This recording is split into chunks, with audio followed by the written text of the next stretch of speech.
Ada lagi saya bawa konsepnya Taoisme. Taoisme punya konsep yang khas juga tentang penderitaan. Tahu melihat, itu saya bawa beberapa ayat dari kitab sucinya Taoisme. Jadi Lao Tzu menyatakan yang pertama, kekayaan dan kemuliaan apabila dijadikan kebanggaan akan mendatangkan penderitaan. Jadi kekayaan itu hasil kerja kita, kemuliaan itu posisi kita di tengah masyarakat karena perilaku kita. Kekayaan sifatnya materi, kemuliaan sifatnya non-materi. Cuma ini kalau kita jadikan dasar identitas kita yang kita banggakan, akhirnya hanya akan melahirkan penderitaan. Kita akan susah karena itu. Jadi jangan terikat, jangan melekat dengan kekayaan dan kemuliaan. Kita akan kecewa. Kekayaan apalagi lebih mudah habis, lama-lama dia habis.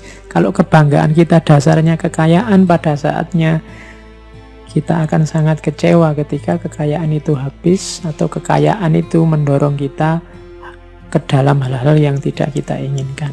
Kemuliaan juga begitu. Kemuliaan itu sangat tipis, bahkan kemuliaan itu kan posisi kita di tengah masyarakat.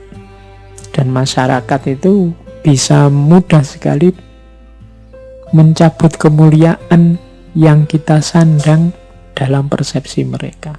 Ada orang yang begitu alimnya puluhan tahun tapi melakukan sedikit kesalahan, satu saja kesalahan, kemudian hancurlah kemuliaan, hancurnya nama baik itu. Kalau dia hanya menggantungkan pada kekayaan dan kemuliaan, maka penderitaan yang dia rasakan akan luar biasa. Itu maksudnya tahu. Maka katanya tahu, seorang bijaksana setelah melakukan pahala bagi dunia lalu mengundurkan diri. Inilah justru yang sesuai dengan jalan tahu. Jadi menurut Taoisme, sudahlah, ayo lakukan kebaikan. Ayo melakukan hal-hal yang bermanfaat di dunia ini.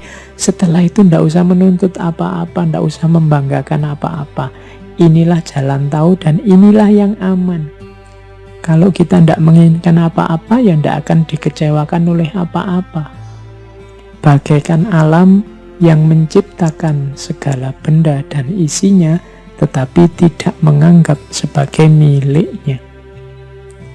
Jadi belajarlah dari alam. Alam itu memberikan banyak untuk kita, berkontribusi, memberi manfaat besar untuk hidup kita, tapi alam tidak pernah merasa bahwa karya itu, produk itu adalah haknya. Nah, jadi alam akhirnya lebih stabil, lebih harmoni. Jadi lakukan kebaikan, lakukan kebijaksanaan, lakukan banyak hal yang bermanfaat untuk dunia. Setelah itu tidak usah dihitung, mundurlah. Maka penderitaan tidak akan datang. Bekerja tetapi tidak membanggakan kepandaiannya. Berjasa tetapi tidak mengakui pahalanya. Oleh karena tidak mempunyai apa-apa, maka dia tidak pernah kehilangan apa-apa. Penderitaan lahir karena kita merasa tidak meraih sesuatu atau kehilangan sesuatu. Tapi kalau kita tidak ingin apa-apa dan kita tidak merasa punya apa-apa, ya kita tidak akan kehilangan apa-apa. Maka penderitaan juga tidak akan hadir dalam hidup kita. Ini perspektifnya Taoisme. Ternyata memang dalam hidup kita penderitaan itu lebih sering datang karena perilaku kita sendiri. Tidak sekedar karena hal-hal yang ada di sekeliling kita. Tadi saya cerita tentang novelnya Jin Young. Tiba-tiba saya teringat cerita juga serial, teman-teman mesti akrab. Ini ada hubungannya dengan penderitaan. Tiba-tiba saya ingat, sayangnya slide-nya tidak ada. Jadi kisah tentang perjalanan ke barat. Ya, teman-teman masih ingat ya dengan ceritanya Kera Sakti Sun Gokong. Ini di banyak referensi disebut bahwa cerita perjalanan ke barat itu ya gambaran tentang perjalanan jiwanya manusia.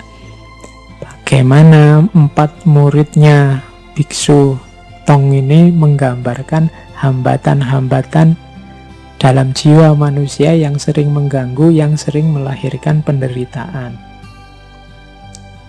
4 ini kan, yang pertama Sun Gokong, yang kedua Patkai, Ju Patkai, yang ketiga Wu Jing yang asalnya siluman ikan, dan yang keempat kuda putihnya. Ini kan empat muridnya sebenarnya menggambarkan komposisi jiwa dan juga karakter yang sering melahirkan penderitaan kalau tidak dikelola dengan baik.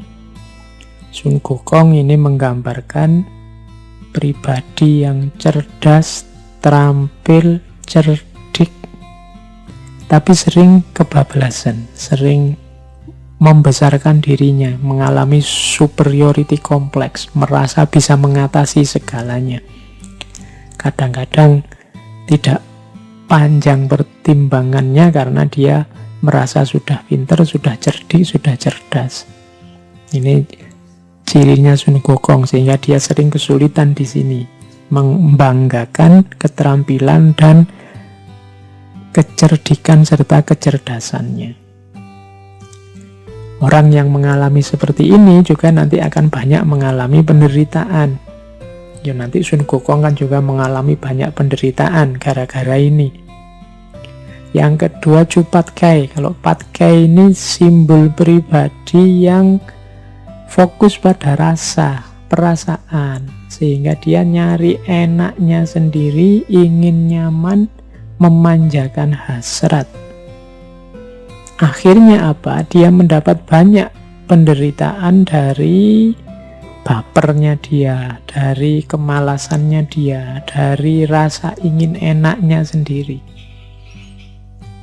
Jadi teman-teman, mungkin ada yang tipe seperti Patkai ini, fokusnya pada perasaan, ingin enak, ingin nyaman, kadang-kadang terus akhirnya jadi baper, akhirnya ingin enaknya sendiri, sehingga tidak cuma dia menderita tapi membuat orang menderita. Oke, quote yang paling terkenal dari Patkai kan ya teman-teman, hafal ya. Begitulah cinta, deritanya tiada akhir. Dia banyak menderita karena perasaannya sendiri. Nah, itu ciri orang tipe ini. Ada tipe ketiga, Wu Jing. Wu Jing ini tipe pribadi yang patuh, kemudian sungguh-sungguh ingin menerjemahkan ideal-ideal, norma-norma, ajaran-ajaran dalam tindakan. Hanya saja tipe ini kalau tidak dikontrol juga sering melahirkan penderitaan. Misalnya jadi tidak mandiri, ada ketergantungan pada otoritas.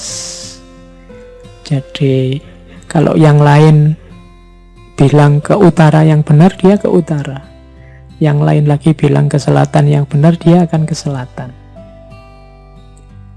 Ada lagi kuda putih. Kuda putih ini simbolnya semangat, simbolnya kesetiaan, kekuatan. Tapi biasanya kualitas ini kalau tidak dikontrol dengan baik melahirkan penderitaan, terburu-buru, tidak peka, mudah terprovokasi, dan lain sebagainya. Jadi ini tiba-tiba saya ingat cerita ini, bahwa dari cerita ini juga yang pasti dari tradisi pemikiran timur kelihatan bahwa ternyata penderitaan itu lahir dari karakter manusianya, bukan dari peristiwa atau lingkungan sekelilingnya.